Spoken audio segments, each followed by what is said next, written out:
Ambassador Chen walked into the grand hall of the Galactic Council with a strange device in his hands. The other ambassadors looked at him with curiosity. The device was a simple black box no bigger than a briefcase, but it hummed with quiet energy. "What is that thing?" asked Ambassador Vextar from the Zilthian Trade Union. His blue scales shimmered under the council chamber lights. Chen smiled and placed the box on the central table. "This is something we call the Gratitude Archive. It contains records of every favor humanity has received since we joined the galactic community 200 years ago." The other ambassadors looked confused. Ambassador Thorn from the Vorthan Republic leaned forward. Her 6 eyes blinked in sequence. "Records of favors? What do you mean exactly?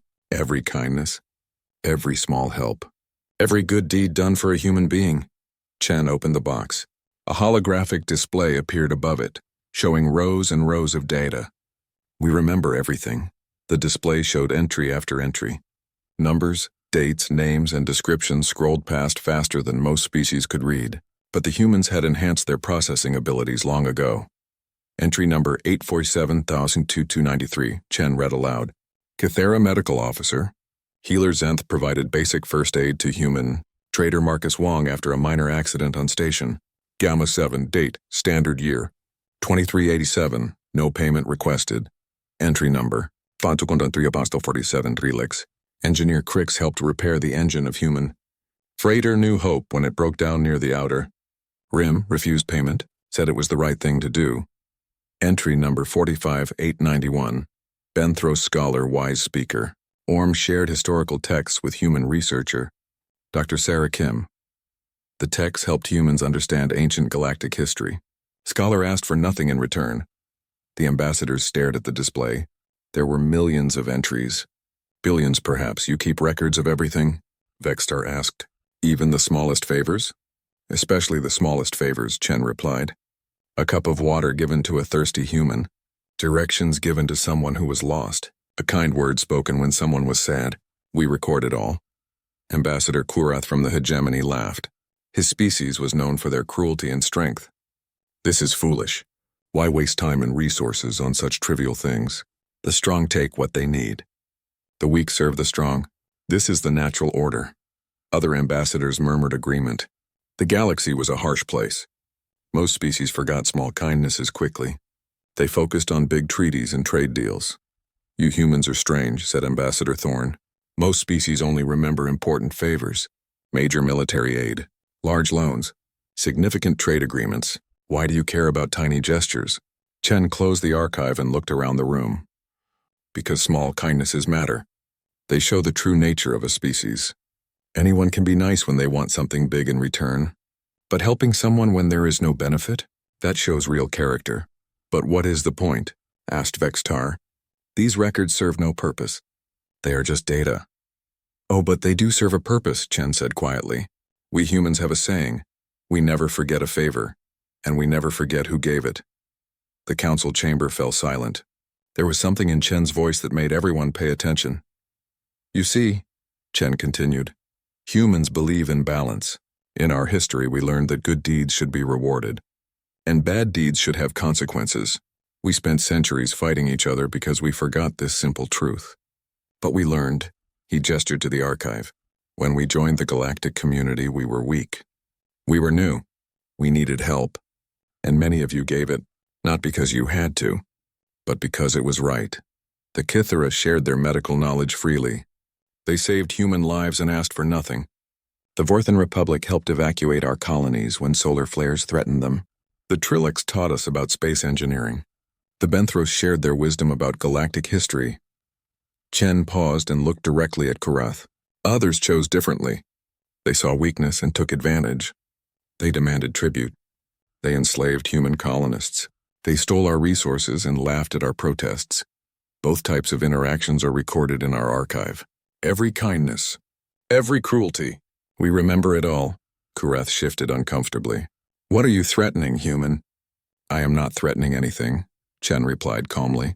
"I am simply explaining how humans think. We believe in paying our debts." "All of them." Ambassador Thorn looked puzzled. "But many of these favors are tiny. How could you possibly repay billions of small kindnesses?" Chen smiled again. It was not a cruel smile, but it was confident. Humans are very creative when it comes to showing gratitude. We also believe in interest. Interest? Several ambassadors asked at once. When someone does you a favor, you should repay it with more than they gave. This encourages more kindness in the universe. A small favor should be repaid with a larger favor. A large favor should be repaid with something magnificent. The ambassadors looked at each other uncertainly. This was not how most species operated. Most creatures repaid favors with equal value, if they remembered to repay them at all. And what about those who harmed you? Kurath asked. His voice was steady, but his eyes showed concern. Chen's smile never wavered. Those debts will also be repaid. With interest. The council chamber was completely silent now. The only sound was the quiet humming of the gratitude archive. You keep records of everything, Vextar said slowly. The good and the bad. Everything, Chen confirmed. Humans have excellent memories, and we have learned to be very patient. Ambassador Thorne's 6 eyes blinked rapidly. How long are you willing to wait to repay these debts? As long as it takes, Chen replied. Humans live longer than we used to. Our technology has advanced significantly, and we have a very long view of history. A favor done today might be repaid in 50 years, or 100, or longer, but we will repay it. Kurath stood up abruptly. This is madness. No species can remember everything. No species can repay every tiny favor. Chen looked at him calmly. You are correct. Most species cannot, but humans are not most species. He closed the archive and picked it up. This device contains a copy of our records. The master archive is much larger. It grows every day. Every human settlement, every human ship, every human citizen contributes to it. We remember every face that smiled at us when we were strangers, every hand that helped us when we fell, every voice that spoke kindly when others were cruel. Chen walked toward the exit of the council chamber. The archive serves another purpose too. It helps us identify our true friends. When the time comes to choose allies, we will know exactly who stood with us. As he reached the door, he turned back one final time. The next time you meet a human, remember this conversation. Remember that we notice kindness. We value it, and we never ever forget it. The door closed behind Ambassador Chen, leaving the other ambassadors in stunned silence. In the years that followed, some species would remember this warning. Others would dismiss it as human strangeness. But the archive kept growing, and humanity kept watching and recording and remembering. And slowly, very slowly, they began to repay their debts. The plague struck the Kythera homeworld without warning. It spread through their cities like wildfire, killing millions within days. The Kythera were known throughout the galaxy as master healers. Their medical technology was the most advanced anyone had ever seen. They could cure diseases that other species considered impossible to treat. But this plague was different. It attacked their immune systems in ways their medicine could not stop. Their best doctors worked day and night, but nothing helped. The death toll kept rising. Healer Prime Zenth stood in the emergency medical center watching her people die. She was exhausted. She had not slept in 3 days. Around her, other healers moved between patients. But there was little they could do except make the dying comfortable. Healer Prime called Assistant Healer Yorth. We have received communications from 17 different species offering help. The Vorthan Republic is sending medical supplies. The Trilix Consortium offers their research data. The Benthros have shared their ancient healing texts. Zenth nodded wearily. Any of it useful? No, Healer Prime, their medical knowledge is far below ours. They mean well, but they cannot help with something we cannot solve ourselves. Zenth closed her eyes. She was over 300 years old, and had never seen anything like this plague. It seemed designed specifically to kill Kythera, almost like it had been created just for them. Healer Prime. Another assistant rushed into the room. There are human ships requesting permission to land. They say they have a cure. Zenth opened her eyes. Humans? Their medical technology is primitive compared to ours. What could they possibly offer? I do not know, Healer Prime, but they are insisting they can help. Zenth thought for a moment. The humans were a young species. They had only been part of the galactic community for 200 years. Their technology was advancing quickly, but they were still far behind most other species in medical science. Let them land, she decided. We have nothing to lose. An hour later, Zenth met the human medical team at the spaceport. They were led by a woman who introduced herself as Dr. Sarah Kim. She was young for a human, perhaps only 60 standard years old. "Dr. Kim," Zenth said, "we appreciate your offer to help, but I must tell you honestly that our medical science is much more advanced than yours. If we cannot cure this plague, I doubt you can." Dr. Kim smiled. "Healer Prime Zenth, I know our technology seems primitive to you, but sometimes the oldest solutions are the best ones." She gestured to her team, who were unloading strange containers from their ship. "This plague is not natural. It was created in a laboratory, but whoever made it made one mistake.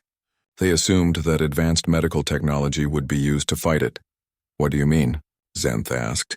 "They designed it to resist energy-based treatments, nanomedical systems, and genetic therapy. All the things your people excel at.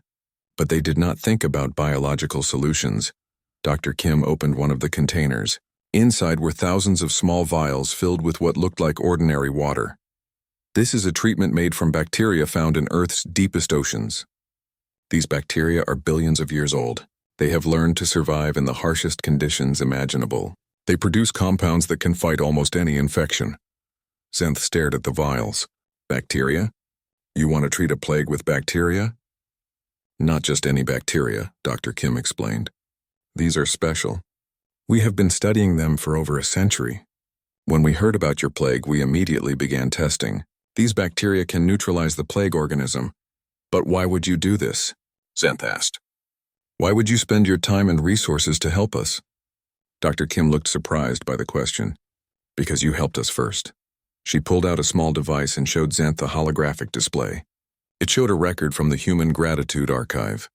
Entry number 847293, Dr. Kim read. "Cathera Medical Officer. Healer Zenth provided basic first aid to human trader Marcus Wong after a minor accident on Station Gamma 7. Date, standard year 2387, no payment requested." Zenth stared at the display. "You remember that? It was over 50 years ago. Marcus Wong had a simple cut on his hand. I used a basic healing gel. It took me less than 5 minutes." "We remember everything," Dr. Kim said simply. "That act of kindness was recorded, and now it is time for us to repay it. But this cure," Zenth gestured at the containers, "this represents enormous effort. Years of research. Massive resources. How can this be repayment for 5 minutes of basic medical care?" Dr. Kim smiled. "Because that is how humans show gratitude. We do not repay favors equally. We repay them with interest. Large interest. Over the next week, the human cure worked perfectly. The plague that had killed millions of Cathara was stopped completely. The bacterial treatment was simple to produce and distribute. Within a month, the crisis was over. But Zenth soon realized that the cure was only the beginning. The humans had also brought new medical technology. Equipment that would advance Cathara medicine by decades, research data that opened entirely new fields of study, and a promise of ongoing cooperation in medical research. "Why?" Zenth asked Dr. Kim on the day the humans were preparing to leave. "Why give us so much?" "Because 50 years ago you saw a human in pain and you helped him. You did not ask for payment. You did not check if he was important. You just saw someone who needed help, and you helped him." Dr. Kim paused. "That told us everything we needed to know about the Cathara people. You are healers by nature. You help others because it is right, not because you expect reward. So when you needed help, there was never any question about whether we would come. The only question was how much help we could give." As the human ships departed, Zenth stood in the medical center where so many had died during the plague. Now it was full of recovering patients. The Cathara people would live, but more than that, they had gained something unexpected. The humans had left behind advanced medical equipment and research data that would revolutionize Cathara medicine. They had also left a standing offer of cooperation and friendship, all because of a 5-minute act of kindness 50 years ago. News of the cure spread quickly through the galaxy. Other species began to pay attention to humanity in a new way. The humans had resources and technology that no one had suspected. They had the ability to solve problems that even advanced species could not handle. But what really caught everyone's attention was the reason they had helped. Not for profit, not for political advantage, not because they were asked. They had helped because they remembered a favor. In council chambers across the galaxy, ambassadors began to ask the same questions. What favors had their species done for humans? What was recorded in the Human Gratitude Archive? And what might that mean for their future? Some species, like the Kythera, felt confident. They had always treated humans fairly. They had shared knowledge and offered help when it was needed. Others began to worry. They remembered times when they had taken advantage of human weakness. Moments when they had been cruel or dismissive. Opportunities when they had chosen profit over kindness. All of these interactions were recorded too. And if humans repaid kindness with such generosity, what would they do about cruelty? The galaxy was about to find out. The collapse of the Trilex Consortium began on a Tuesday. Their economy had been failing for months. Poor investments, bad trade deals, and corruption had drained their resources. The Trilex people faced unemployment, hunger, and the loss of their homeworld's infrastructure. Chairman Crick stood in his empty office, looking out at the protests in the streets below. His people were angry and desperate.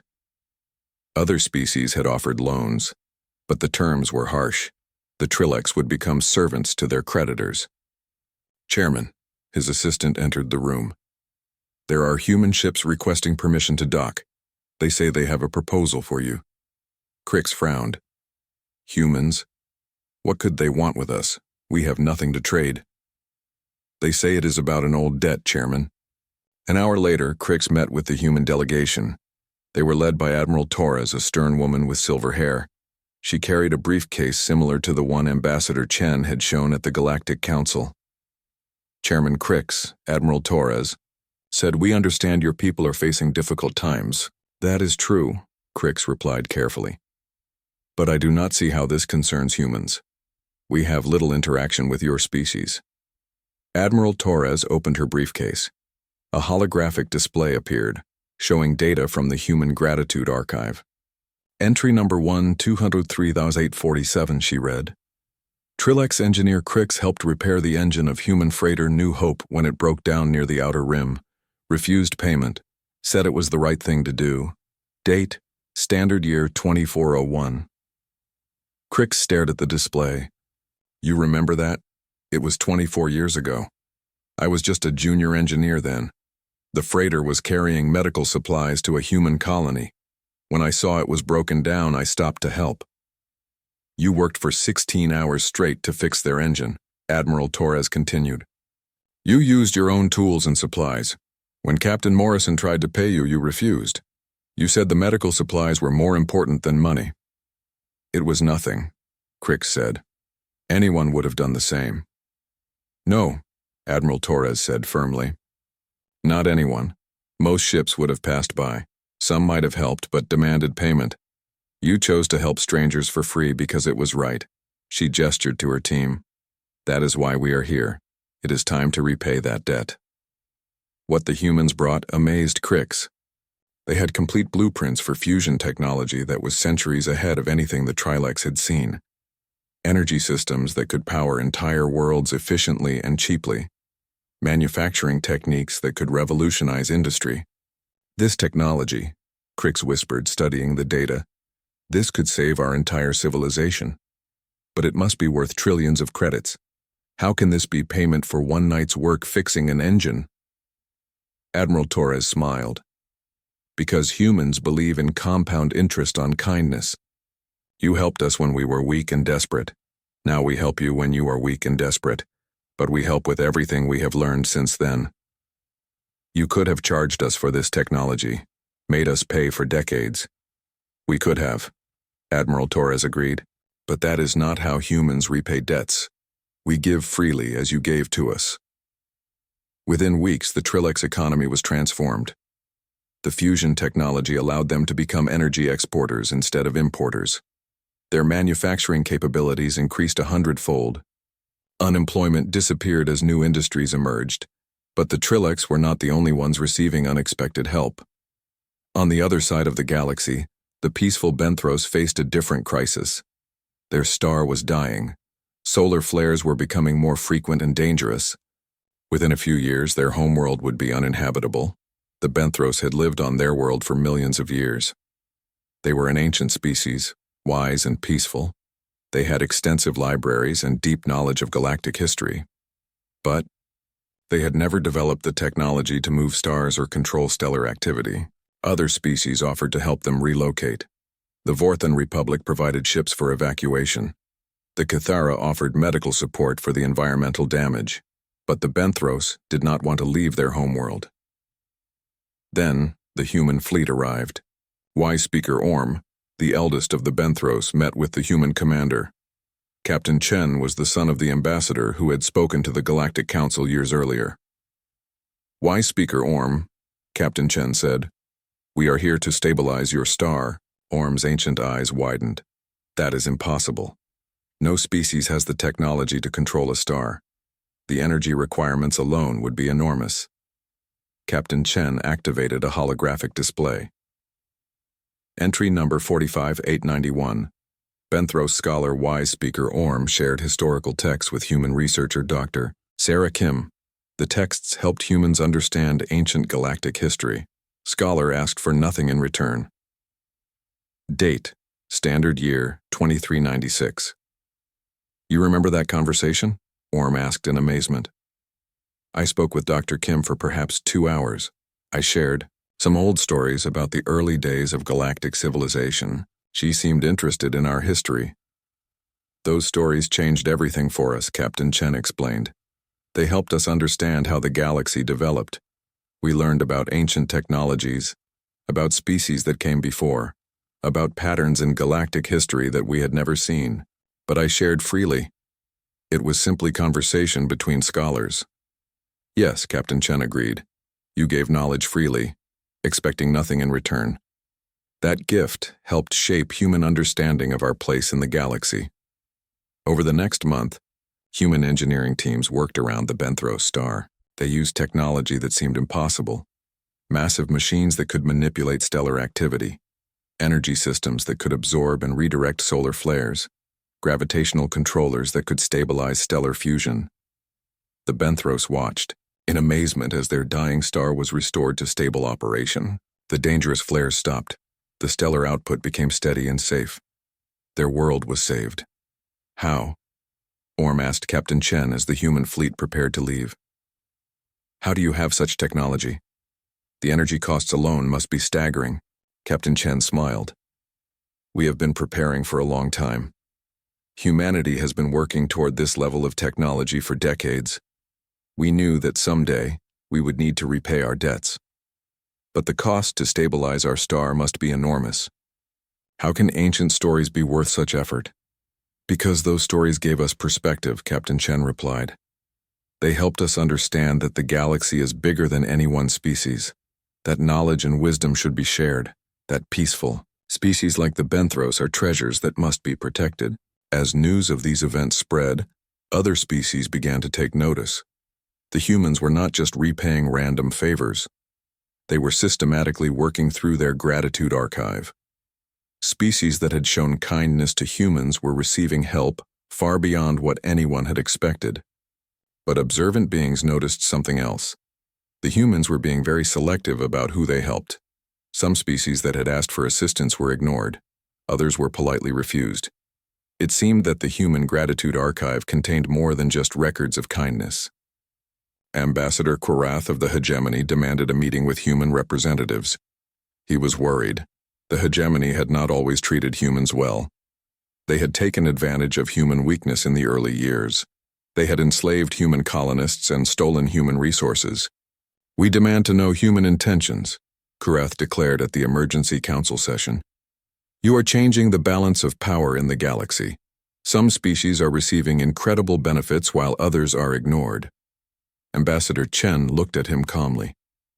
"We are simply repaying our debts, Ambassador Quirath. All of them." "What does that mean?" demanded several ambassadors at once. Chen's smile was not reassuring. "It means that every interaction is recorded. Every kindness will be repaid with gratitude. Every cruelty will be repaid with justice. And the galaxy is about to learn the difference." The first sign of trouble for the Hegemony was the mining accident on Kepler 7. It happened during a routine extraction operation. The Hegemony had built their mining facility on an unstable asteroid, but their engineers insisted it was safe. They had enslaved workers from 6 different species, including humans, to extract rare minerals from the dangerous location. The humans had warned them about the instability. Their geological surveys showed that the asteroid could collapse if mining continued. But the hegemony supervisors ignored the warnings. They said humans were too primitive to understand proper mining techniques.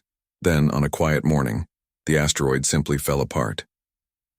The mining facility was destroyed completely.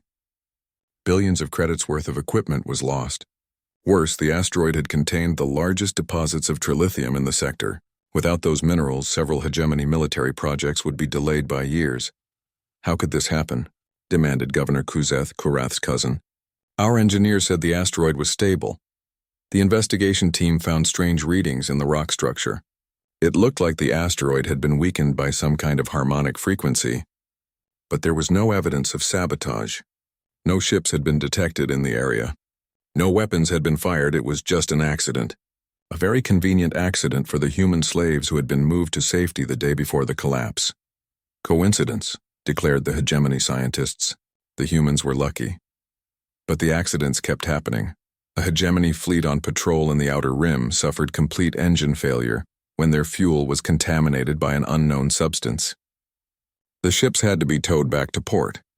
The investigation found that the contamination came from a hegemony fuel depot that had been operating for decades without problems.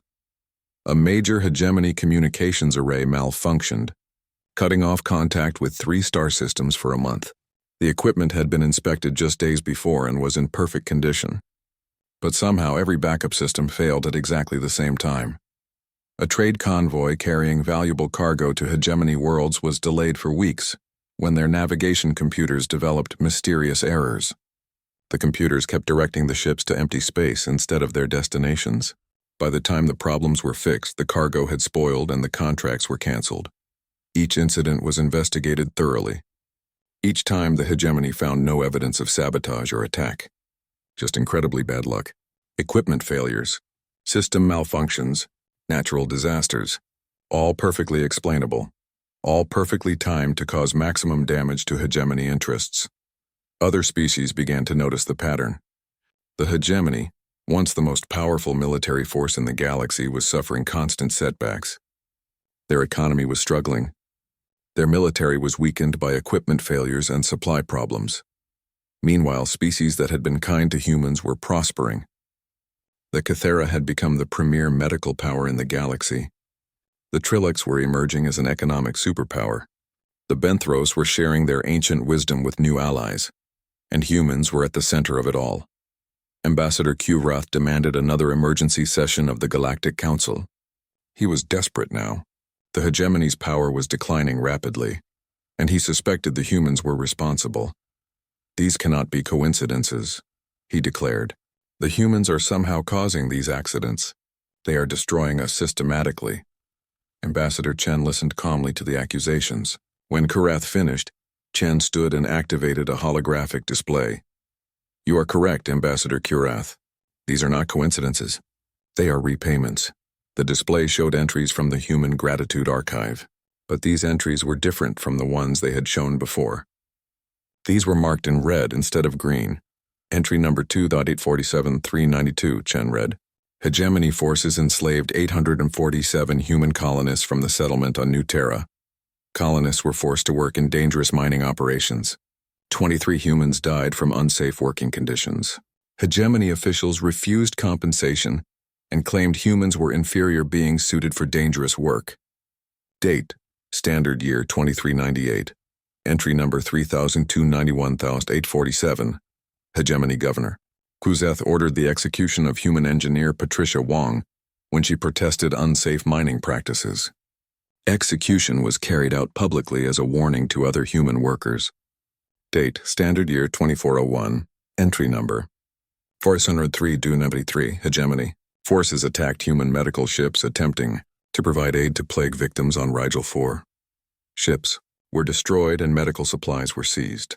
Hegemony claimed humans had no right to interfere in their territory. Date: Standard Year 2403. The entries kept coming. Hundreds of them. Thousands.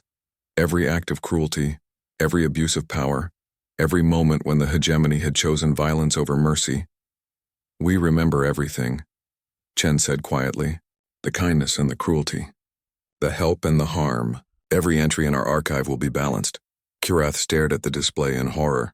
You are destroying us because of old grievances? That was years ago. The humans involved are dead. The humans involved are dead because you killed them, Chen replied. Patricia Wong was executed for trying to save lives. Marcus Chen was worked to death in your mines. Sarah Torres was murdered for refusing to reveal human defense codes. But I was not personally responsible for those deaths. No, Chen agreed. But you were responsible for the policies that allowed them. You were responsible for the culture that encouraged them. You were responsible for the decisions that made them possible. Chen gestured to the red entries on the display. These debts have been accumulating interest for decades. Every act of cruelty has been recorded. Every abuse has been noted. And now it is time for payment. The mining accidents, the equipment failures, the system malfunctions, these are our repayments, calculated to cause exactly the amount of damage you caused us with compound interest. Kurath was shaking now. This is madness. You cannot judge an entire species based on past actions. We are not judging your species, Chen replied calmly. We are judging your government, your military, your policies. The hegemony chose to be cruel when they could have been kind. Now they face the consequences. Other ambassadors in the council chamber were silent. They were looking at their own records in the human archive. Some showed green entries, acts of kindness that would be repaid with generosity. Others showed red entries, acts of cruelty that would be repaid with justice. How long will this continue? Asked Ambassador Thorne from the Vorthan Republic. Her species had mostly green entries, but there were a few red ones from border conflicts years earlier. Until the balance is restored, Chen replied. Every debt will be paid. Every favor will be repaid. Every cruelty will face justice. This is the human way. He closed the archive display. We told you years ago that we remember everything. We told you that we repay our debts. You had decades to change your behavior. Some of you chose kindness and cooperation. Others chose continued cruelty. Now you live with the consequences of your choices. As the council session ended, the galaxy faced a new reality. Humanity had revealed their true power, not just advanced technology, but the patient, methodical ability to track every interaction and respond appropriately. Species that had been kind to humans found themselves with powerful allies and incredible benefits. Species that had been cruel found themselves facing a systematic campaign of perfectly legal, perfectly explainable accidents and failures. The balance of galactic power was shifting, and humanity was the fulcrum on which it turned. The age of consequence had begun. 10 years had passed since the Galactic Council first learned about the Human Gratitude Archive. The galaxy had changed completely. The Cathara Healer Coalition had become the most respected medical organization in known space. Their hospitals were on every major world. Their research had eliminated dozens of diseases, and their healing techniques had saved billions of lives. All because 50 years earlier, one Cathara healer had spent 5 minutes treating a human's cut hand. The Trilex Economic Union was now the largest trade network in the galaxy. Their fusion technology had revolutionized energy production. Their manufacturing systems produced goods more efficiently than anyone else. Their people enjoyed prosperity beyond their dreams. All because one Trilex engineer had worked through the night to fix a human freighter's engine. The Benthros Wisdom Council had become advisors to dozens of species. Their ancient knowledge, combined with human technology, had solved countless problems. Their homeworld was a center of learning and culture. All because one old scholar had shared some historical stories with a curious human researcher, but other species had not fared as well. The hegemony was a shadow of its former power. Their military was weakened by constant equipment failures. Their economy struggled with mysterious supply problems. Their territory had shrunk as member species broke away to join more stable alliances. They were still a significant power, but no longer the dominant force they had once been. The Vorthan Republic had lost several border worlds after a series of accidental navigation errors led their defense fleets to the wrong locations during critical battles. The Zilthian Trade Union faced ongoing financial difficulties as their investments consistently failed due to market fluctuations. Each of these species had mixed records in the human archive. Some kindness, some cruelty. They received proportional treatment. Some help, some hindrance. The humans were precise in their accounting. Admiral Sarah Torres stood in the central command center of humanity's newest space station. Around her, displays showed the status of human operations across the galaxy. Trade routes, research projects, military deployments, diplomatic missions, all coordinated through the vast network of human settlements. "Admiral," her aide reported, "the final calculations are complete. The gratitude protocol has achieved balance in 94.7% of recorded cases. The remaining 5.3% are still in progress." Torres nodded. "What about new entries?" "New entries are being processed at the rate of approximately 12,000 per day. The majority are positive interactions. Word has spread that kindness toward humans is remembered and rewarded." Torres smiled. The galaxy was learning. Species that had once been cruel or indifferent were now going out of their way to help humans, not because they had to, but because they understood the consequences of their choices. A communication alert sounded. "Admiral, incoming priority message from the Galactic Council. They are requesting your presence for a special session." An hour later, Torres stood before the assembled representatives of dozens of species. The council chamber had changed over the years. Some old faces were gone, replaced by new ambassadors. Some species had gained influence while others had declined. The current council president was Ambassador Kythera Zenth, daughter of the healer who had once treated a human's minor injury. She had been elected unanimously, the first non-human to achieve such consensus in the council's history. "Admiral Torres," Kythera Zenth began, "this special session has been called to address humanity's role in the galaxy. Over the past decade, your species has demonstrated capabilities and influence far beyond what anyone imagined. You have transformed the balance of power through your gratitude protocol. Species that showed kindness to humans have become powerful allies. Those that showed cruelty have faced decline. The galaxy operates by different rules now." Torres listened respectfully. She knew what was coming. "The question before this council," Kythera Zenth continued, "is whether humanity seeks to dominate the galaxy through this system of debts and repayments." Torres stood to address the council. "Honored representatives, humanity has never sought domination. We seek balance." She activated a holographic display showing the current state of galactic civilization. "Look at what we have built together. The Kythera heal the sick across dozens of worlds. The Trillics provide clean energy to species that once burned dirty fuels. The Benthros share wisdom that helps prevent conflicts. These partnerships exist because those species chose kindness when they could have chosen cruelty. They helped us when we were weak. Now we help them because we are strong." "But what of the others?" called out Ambassador Kurath. He was older now, his voice less confident than it had once been. "The hegemony has paid a heavy price for past actions. How long must we suffer for the crimes of our predecessors?" Torres looked at him directly. "The hegemony's suffering will end when the balance is restored. Every human life lost to hegemony cruelty has been accounted for. Every act of oppression has been answered. You are not paying for the crimes of your predecessors. You are paying for the consequences of policies you maintained and supported."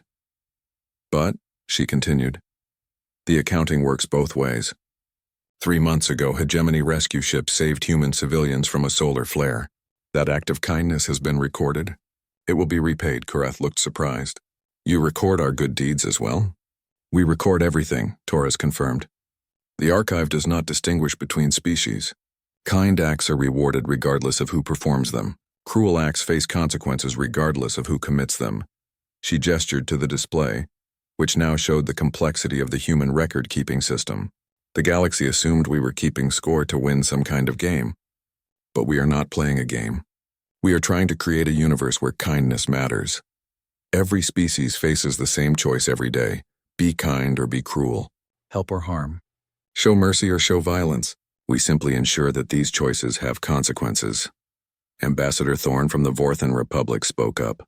"But who gives humans the right to be the judges of the galaxy?" Torres turned to face her. "We did not appoint ourselves as judges. The galaxy appointed us through their actions. When you chose to help us, you made us your allies. When you chose to harm us, you made us your enemies. When you ignored us, you made us strangers. Every species had the same opportunity to shape their relationship with humanity. The choices you made determined the consequences you face." The council chamber was silent for a long moment. Then Kythera Zenth spoke again. "Admiral Torres, what does humanity want from the galaxy going forward?" Torres smiled. "We want exactly what we have always wanted. A universe where good deeds are rewarded and bad deeds have consequences.